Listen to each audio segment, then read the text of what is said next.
آئیے اس حساب کتاب کو سمجھنے کی کوشش کرتے ہیں جو تنازعات کو جنم دیتا ہے۔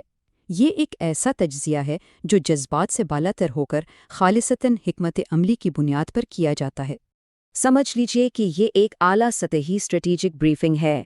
یہاں ہم جذبات کو ایک طرف رکھ کر صرف تنازع کے حساب کتاب پر توجہ دیں گے تاکہ یہ سمجھا جا سکے کہ قومیں جنگ جیسا بڑا فیصلہ آخر کیوں کرتی ہیں۔ تو ہماری بریفنگ کا پہلا حصہ محرکات پر ہے، یعنی وہ کیا وجوہات ہیں، وہ کیا ممکنہ فائدے ہیں جو جنگ کو ایک قابل عمل آپشن کے طور پہ پیش کرتے ہیں۔ دیکھیں، سب سے بنیادی اور شاید تاریخ کی سب سے عام وجہ وہ ہے معاشی فائدہ، یعنی وسائل اور دولت کا براہ راست حصول۔ کئی بار کسی کمزور پڑوسی پر حملہ کرنا تجارت یا مذاکرات کے مقابلے میں ایک زیادہ تیز اور فیصلہ کن راستہ لگتا ہے۔ اس سے تیل کے ذخائر، قیمتی معدنیات یا زرخیز زمین جیسے اثاثے فوراً حاصل ہو جاتے ہیں۔ اور یہ صرف وسائل پر قبضے کی بات نہیں ہے، بلکہ بندرگاہوں اور انفراسٹرکچر کو کنٹرول کر کے معاشی مقابلے کو ہی ختم کرنے کی ایک کوشش بھی ہے۔ اچھا، اب ہم دوسری قسم کے محرکات پر آتے ہیں، جیو پولیٹیکل شطرنج۔ یہاں جنگ کو عالمی بساط پر اپنی پوزیشن بہتر بنانے کے لیے ایک مہرے کے طور پر استعمال کیا جاتا ہے۔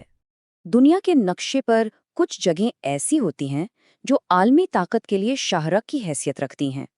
انہیں چوک پوائنٹس کہا جاتا ہے۔ یہ وہ تنگ راستے ہیں جن پر کنٹرول دراصل عالمی تجارت اور فوجی نقل و حرکت پر کنٹرول کے برابر ہے۔ ذرا آبنائے ہرمز یا باسفورس جیسی تنگ آبی گزرگاہوں کا تصور کریں۔ جو بھی ملک ان پر کنٹرول رکھتا ہے وہ عالمی تجارت اور توانائی کی سپلائی پر بہت گہرا اثر ڈال سکتا ہے۔ یہ کنٹرول اس ملک کو اس کی اپنی سرحدوں سے کہیں زیادہ طاقت اور اثر و رسوخ دے دیتا ہے۔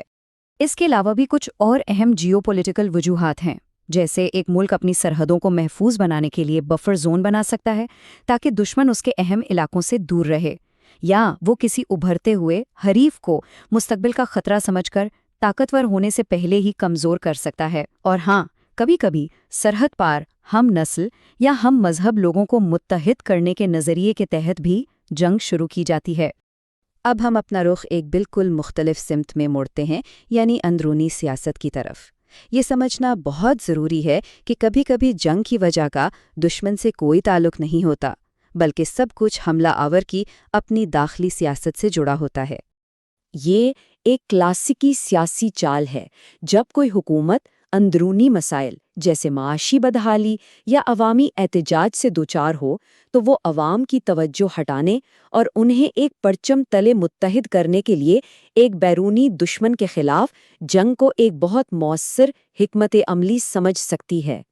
تو ہوتا یہ ہے کہ ایک بیرونی تنازع کسی لیڈر کے لیے اپنی گرفت مضبوط کرنے اور ملک میں اپنی قانونی حیثیت کو مستحکم کرنے کا ایک طاقتور ذریعہ بن سکتا ہے۔ یہاں سے ہماری بریفنگ کا انداز تھوڑا بدلے گا۔ اب تک ہم نے ممکنہ فوائد کا جائزہ لیا۔ اب ہم ان عوامل پر بات کریں گے جنہیں اکثر نظر انداز کر دیا جاتا ہے اور جو ایک سوچی سمجھی جنگ کو ایک نہ ختم ہونے والی دلدل میں بدل سکتے ہیں۔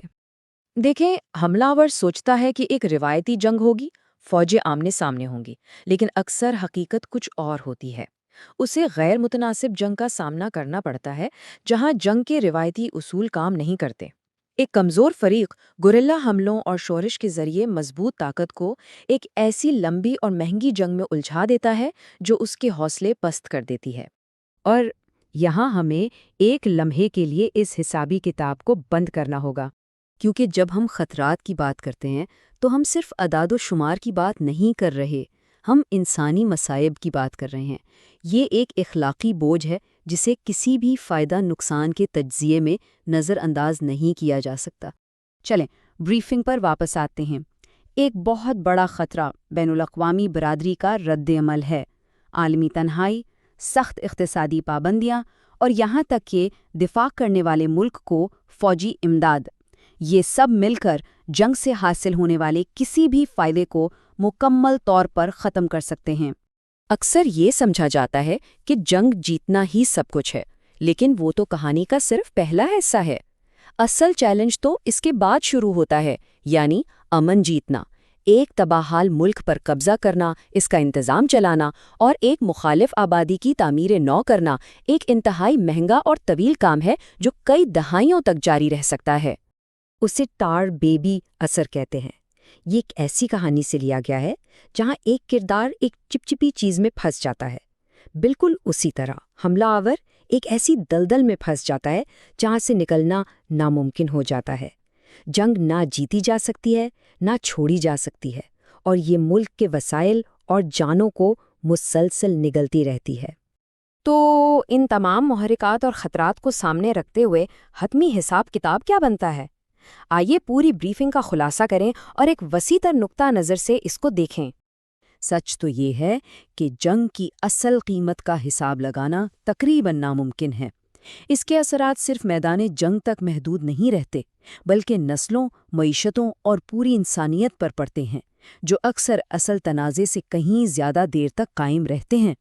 تو آخر میں یہ سوال باقی رہ جاتا ہے، آج کی اس آپس میں جڑی ہوئی دنیا میں کیا کسی ایک کی واقعی فتح ہو سکتی ہے، یا پھر اس کی قیمت بلا آخر ہم سب کو ادا کرنی پڑتی ہے؟